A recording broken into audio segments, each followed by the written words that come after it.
ಇವತ್ತಿನ recipe chicken fry. ನಮಸ್ತೆ ವೀಕ್ಷಕರೇ, ಉಷಾ ಸವಿರುಚಿಗೆ ಸ್ವಾಗತ. ಇವತ್ತು ಸೂಪರ್ ಆಗಿರುವಂತಹ ಒಂದು ಚಿಕನ್ ಫ್ರೈ ರೆಸಿಪಿ ಹೇಗೆ ಮಾಡೋದು ಅಂತ ನೋಡೋಣ. ತುಂಬಾ ಸುಲಭವಾಗಿ ಈಸಿ ಮತ್ತು ಫಾಸ್ಟಾಗಿ ಮಾಡುವಂಥ ಒಂದು ರೆಸಿಪಿ. ಬ್ಯಾಚುಲರ್ ಇರ್ಬೋದು, ವರ್ಕಿಂಗ್ ವುಮೆನ್ ಇರ್ಬೋದು, ಅಥವಾ ಸ್ಟೂಡೆಂಟ್ಸ್ ಯಾರಿಗೆ ಟೈಮ್ ಇಲ್ಲ ಅಂತ ಅಂದ್ಕೊಳ್ಳೋರು ಒಂದು 10 ನಿಮಿಷ ಇದ್ದರೆ ಸಾಕು ಈ ರೀತಿಯಾದಂಥ ಸೂಪರ್ ಆಗಿರುವಂಥ ಚಿಕನ್ ಫ್ರೈ ರೆಸಿಪಿನ ಟ್ರೈ ಮಾಡ್ಬೋದು. ಬನ್ನಿ ಹಾಗಾದರೆ ಇವತ್ತಿನ ರೆಸಿಪಿನ ಶುರು ಮಾಡೋಣ. ಹೊಸದಾಗಿ ನನ್ನ ಚಾನಲ್ನ ನೋಡ್ತಾ ಇದ್ದರೆ ಸಬ್ಸ್ಕ್ರೈಬ್ ಮಾಡಿಕೊಂಡು ಸಪೋರ್ಟ್ ಮಾಡಿ. ಬನ್ನಿ ಇವತ್ತಿನ ರೆಸಿಪಿ ಶುರು ಮಾಡೋಣ. ಮೊದಲಿಗೆ ಒಂದು 2 ಟೇಬಲ್ ಸ್ಪೂನ್ ಆಗೋಷ್ಟು ಎಣ್ಣೆ ಬೇಕಾಗುತ್ತೆ. ಎಣ್ಣೆ ಸ್ವಲ್ಪ ಬಿಸಿ ಆಗ್ತಾ ಇದ್ದಂಗೆ ಇದಕ್ಕೆ 1 ಈರುಳ್ಳಿ ಮತ್ತು 2 ಹಸಿಮೆಣಸಿನ್ಕಾಯಿನ ಈ ರೀತಿ ಉದ್ದಕ್ಕೆ ಸೀಳಿಟ್ಕೊಂಡಿದ್ದೀನಿ. ಇವೆರಡನ್ನು ಹಾಕ್ಕೊಂಡು ಚೆನ್ನಾಗಿ ಫ್ರೈ ಮಾಡ್ಕೊಳ್ಳೋಣ. ಈರುಳ್ಳಿ ಕಲರ್ ಚೇಂಜ್ ಆಗೋವರೆಗೂ ಇದನ್ನು ಹುರ್ಕೊಳ್ಬೇಕಾಗತ್ತೆ. ಈರುಳ್ಳಿ ಫ್ರೈ ಆದ ನಂತರ ಇದಕ್ಕೆ 1 ಟೊಮ್ಯಾಟೋನ ಹಾಕ್ಕೊಳ್ತಾ ಇದ್ದೀನಿ, ಸಣ್ಣದಾಗಿ ಕಟ್ ಮಾಡಿ ಇಟ್ಕೊಂಡಿರೋವಂಥದ್ದು. ಟೊಮೆಟೊ ಬೇಡ ಅಂದರೆ ನಿಂಬೆಹಣ್ಣು ಕೂಡ ಲಾಸ್ಟ್ನಲ್ಲಿ ಹಿಂಡ್ಕೊಳ್ಬೋದು. ಟೊಮೆಟೊನು ಚೆನ್ನಾಗಿ ಸಾಫ್ಟ್ ಆಗೋವರೆಗೂ ಇದನ್ನು ಫ್ರೈ ಮಾಡ್ಕೊಳ್ಬೇಕಾಗುತ್ತೆ. ನಂತರ ಇಲ್ಲಿ ಒಂದು ಅರ್ಧ kg ಆಗೋಷ್ಟು ಚಿಕನ್ ತೊಗೊಂಡಿದ್ದೀನಿ. ಚಿಕನ್ನ ಚೆನ್ನಾಗಿ ವಾಶ್ ಮಾಡಿಬಿಟ್ಟು ಇಟ್ಕೊಂಡಿರೋವಂಥದ್ದು. ಇದಕ್ಕೆ 1 ಚಿಕ್ಕ ಚಮಚ ಆಗೋಷ್ಟು, ಟೀ ಸ್ಪೂನ್ ಆಗೋಷ್ಟು ಅರಿಶಿನ ಪುಡಿ, ಹಾಗೆಯೇ 1 ಚಮಚ ಆಗೋಷ್ಟು ಉಪ್ಪನ್ನು ಹಾಕ್ಕೊಳ್ತಾ ಇದ್ದೀನಿ.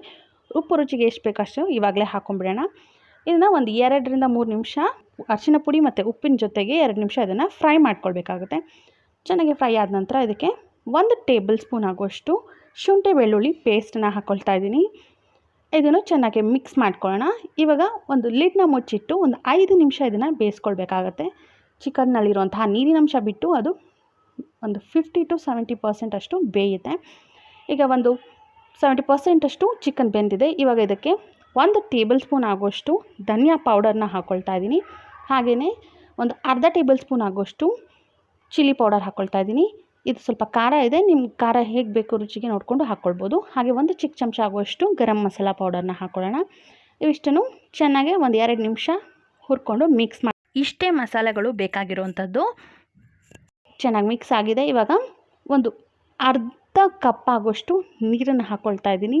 ತುಂಬಾ ಕಡಿಮೆ ನೀರನ್ನು ಹಾಕ್ಕೊಳ್ಳಿ, ಯಾಕಂದರೆ ಇದು ನಾವು ಡ್ರೈ ಮಾಡ್ತಾ ಇರೋದ್ರಿಂದ ಚಿಕನ್ ಬೇಯೋದಕ್ಕೆ ಎಷ್ಟು ನೀರು ಬೇಕೋ ಅಷ್ಟನ್ನು ಮಾತ್ರ ಹಾಕ್ಕೊಳ್ತಾ ಇದ್ದೀನಿ. ಚೆನ್ನಾಗಿ ಒಂದು ಮಿಕ್ಸ್ ಮಾಡಿಬಿಟ್ಟು ಇದನ್ನು ಮತ್ತೆ ಮುಚ್ಚಿಟ್ಬಿಟ್ಟು ಕುಕ್ ಮಾಡಬೇಕಾಗುತ್ತೆ. ಒಂದು 5 ರಿಂದ 7 ನಿಮಿಷ ಇದನ್ನು ಮುಚ್ಚಿಟ್ಬಿಟ್ಟು ಬೇಯಿಸ್ಕೊಳ್ಳೋಣ. ಚೆನ್ನಾಗಿ ಚಿಕನ್ನು ಸಾಫ್ಟಾಗಿ ಬೇಯುತ್ತೆ. ನೋಡಿ, ನಾವು ಹಾಕಿರುವಂಥ ನೀರೆಲ್ಲ ಹೀಡ್ಕೊಂಡು ಚಿಕನ್ ತುಂಬಾ ಸಾಫ್ಟಾಗಿ ಜ್ಯೂಸಿಯಾಗಿ ಬೆಂದಿರುತ್ತೆ. ಚೆನ್ನಾಗಿ ಒಂದು ಮಿಕ್ಸ್ ಮಾಡ್ಕೊಂಡು ಬಿಡೋಣ. ಸೈಡಲ್ಲೆಲ್ಲ ಎಣ್ಣೆ ಬಿಟ್ಟಿದೆ, ಕಾಣಿಸ್ತಾ ಇರ್ಬೋದು ನಿಮಗೆ. ಇದಕ್ಕೆ ಮೇಲಿಂದ ಸ್ವಲ್ಪ ಕೊತ್ತಂಬರಿ ಸೊಪ್ಪು, ನೀವು ಬೇಕಿದ್ದರೆ ಕಸ್ತೂರಿ ಮೇಥಿ ಕೂಡ ಹಾಕ್ಕೊಳ್ಬೋದು ಇದಕ್ಕೆ. ಹಾಗೆಯೇ ಸ್ವಲ್ಪ ಹಸಿ ಈರುಳ್ಳಿನ ಹಾಕ್ಕೊಳ್ತಾ ಇದ್ದೀನಿ. ಚೆನ್ನಾಗಿರುತ್ತೆ ತಿನ್ನೋದಕ್ಕೆ. ನಿಮಗೆ ಇಷ್ಟ ಇದ್ದರೆ ಹಾಕ್ಕೊಳ್ಬೋದು, ಇಲ್ಲಾಂದರೆ ಸ್ಕಿಪ್ ಮಾಡ್ಬೋದು, ನೋ ಪ್ರಾಬ್ಲಮ್. ಈಗ ಸೂಪರ್ ಈಸಿ ಮತ್ತು ಟೇಸ್ಟಿಯಾಗಿರುವಂತಹ ಚಿಕನ್ ಫ್ರೈ ರೆಸಿಪಿ ರೆಡಿ ಆಗಿದೆ ಅನ್ಕೊತೀನಿ. ನಿಮಗೆಲ್ಲರಿಗೂ ಈ ರೆಸಿಪಿ ಇಷ್ಟ ಆಯಿತು ಅಂತ. ಖಂಡಿತವಾಗ್ಲೂ ಒಂದು ಸತಿ ಟ್ರೈ ಮಾಡಿ, ತುಂಬಾ ಚೆನ್ನಾಗಿ ಬರುತ್ತೆ.